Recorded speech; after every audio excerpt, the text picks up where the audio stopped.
Semen बियाब दुलाराय बाथौ गौथुमा ओंखाम गोरलै जानाय फोरबो फालिदों।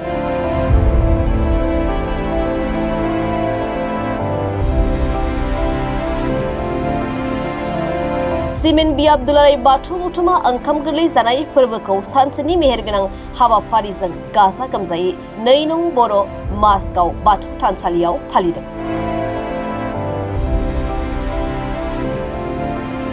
मख'नो गोनांदि सिमेन बियाब दुलाराय बाथौ गौथुमा सानसेनि मेहेरगोनां हाबाफारिजों 1-2-3 बर' मासगाव 1-2 थादुनिया आरो राउन्ड सान्तिपुर गामिनि बानजायनायाव 2 नं बर' मासगाव बाथौ थानसालियाव ओंखाम गोरलै जानाय फोरबोखौ फालियो।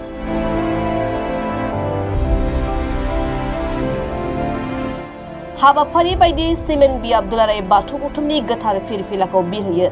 सिमेन बियाब दुलाराय बाथौ गौथुमनि आफादगिरि रमेश बसुमतारिया फिरफिला बिरहोनाय हाबाफारिया जोबखांनायनि उनाव गोथैसि बावनाय हाबाफारिखौबो मावफुंनानै होयो। सिमेन बियाब दुलाराय बाथौ गौथुमनि दौरि आफादनि आफादगिरि आलां स्वर्गियारिया आरो बायदि बायदि हाबाफारिखौबो गाजा गोमजायै मावफुंनाय जायो। मख'बावनो गोनांदि बे ओंखाम गोरलै जानाय फोरबो फालिनाय हाबाफारिजों लोब्बा लाखिनानै सावराय मेलबो लानाय जायो।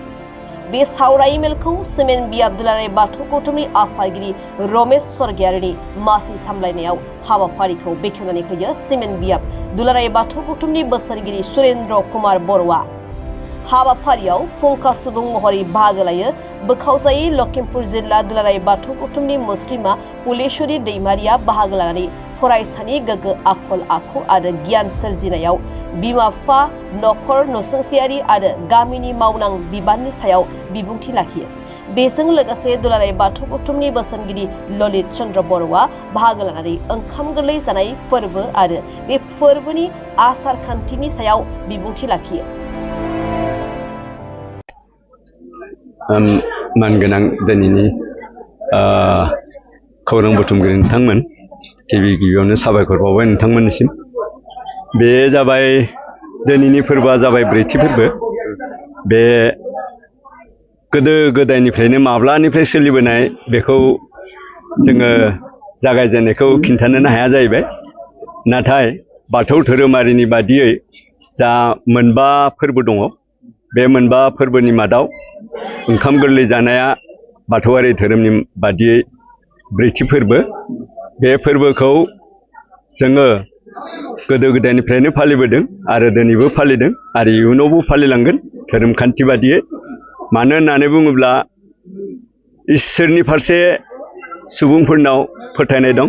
गुबुन गुबुन धोरोमारि सुबुंफोराबो इसोरखौ फोथायो। थिग बे लेखा बाथौआरिनि जा धोरोम सिबिसुला रायजो राजा दङ, जोंबो जों इसोरखौ फोथायो। बे लेखा जोंनि जा मावनाय दांनाय, बे मावनाय दांनायनि उनाव मोननाय जा आबादफोर, बे आबादफोरखौ जोङो गोदो गोदायनिफ्रायनो फोथायनाय दंदि जोंनि जा मावनानै मोननाय आबादफोर, बे आबादखौ जोङो इसोरनो गिबियाव बावग्रोयो। बेनि उनावसो सुबुं माहारिया जायो।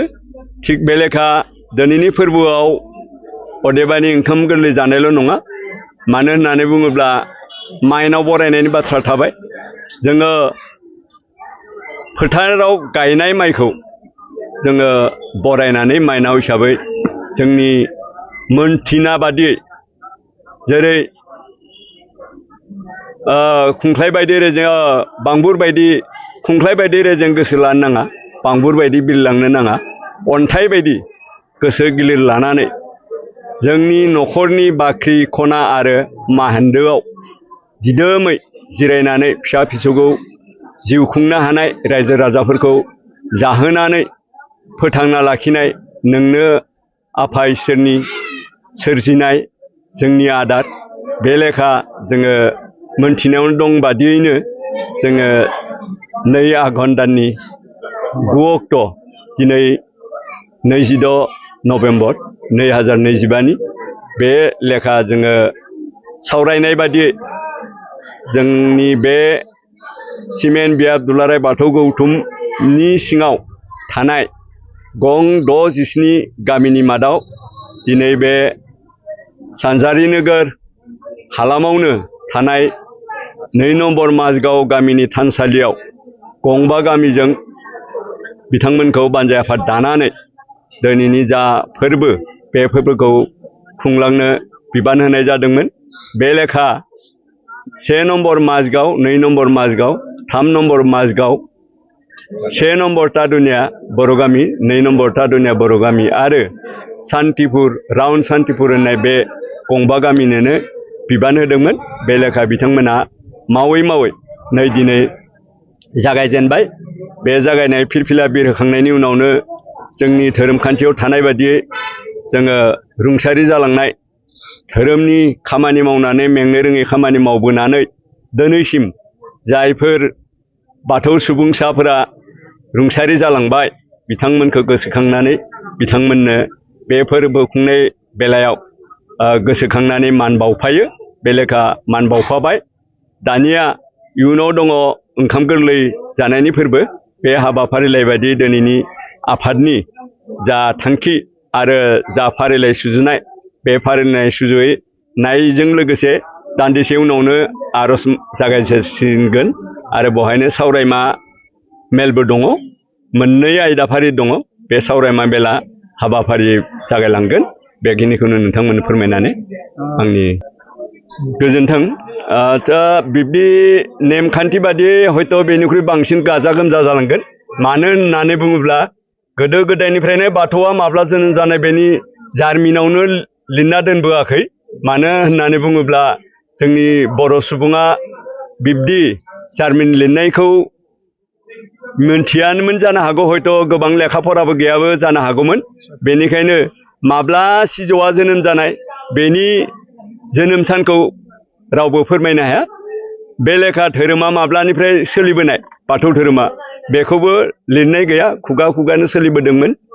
थिग बे लेखा जोङो जोंनि सिमेन्ट सापरि ओनसोलाव 1975 मायथाइयावनो गायसननानै धोरोम बादियै सिबिबोदों।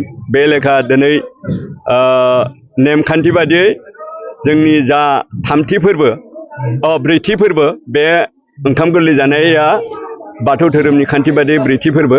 आं मिजिंथिदों जोंनि धोरोमा आगोलाव गोबां गोसाराखैमोनब्लाबो बावैसो गोजोनथाव बाथ्राया बेनोदि जोङो जा सेन्ट्रेलनि जा फोसावनाय बादियै जा हमजोबना लानाय बादियै जोङो फैगौ समफोराव जोङो बाथौजिम होननानैबो लिरनो हानायनि मोन्थाय मोनबाय। बे लेखा जानो हागौ इयुनाव बिब्दि बाथौआरिनि जा गोबां फोरबो दङ बोसोराव मोनबा फोरबो बे लेखा फोरबोफोरा गाजा गोमजा रं बिरं जासिनगोन होननानै आं मिजिंथियो आरो थारैनो आफा इसोराबो अनहरगोन बेखौ आं फोथायो। गोजोन्थों।